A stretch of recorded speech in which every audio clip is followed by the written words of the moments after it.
আল্লাহর এক বান্দা ছিল নামাজের সেজদায়। তখন আল্লাহ রব্বুল আলামিন তাকে ডাক দিয়ে বললেন, বান্দা তুই যতই নামাজ পড়, যতই সেজদা কর, তোর জায়গা জাহান্নাম। এ কথা শুনে বান্দাটি বলল, আলহামদুলিল্লাহ।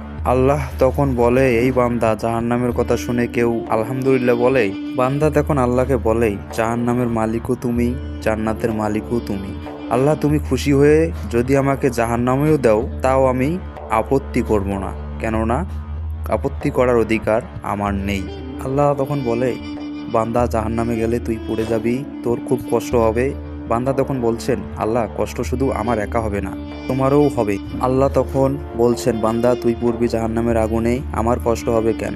বান্দা তখন বলে, আল্লাহ, কোনো মায়ের কোল থেকে যদি কোনো বাচ্চা পানিতে পড়ে যায়, তাহলে কোনো মা দূরে দাঁড়িয়ে থাকতে পারে না, দৌড়ে গিয়ে বাচ্চাকে কোলে নেয়। আমার বিশ্বাস ওই মায়ের চেয়ে কোটি কোটি গুণ দয়া তোমার বেশি। আমাকে জাহান্নাম দিলে তুমি, আল্লাহ, শান্তি পাবে না। আল্লাহ তখন বলে, বান্দা, এই দলিল তুই কই পাইলি? বান্দা তখন বলে, আল্লাহ, আমাদের জাতির পিতা ইব্রাহিম আলাইহিস সালাম তোমার প্রেমে মুগ্ধ হয়ে যখন নমরুদের আগুনে পড়ে গেল, তখন তুমি আগুনকে বলে দিলে, এই আগুন তুমি আমার ইব্রাহিমের জন্য শীতলদায়ক হয়ে যাও।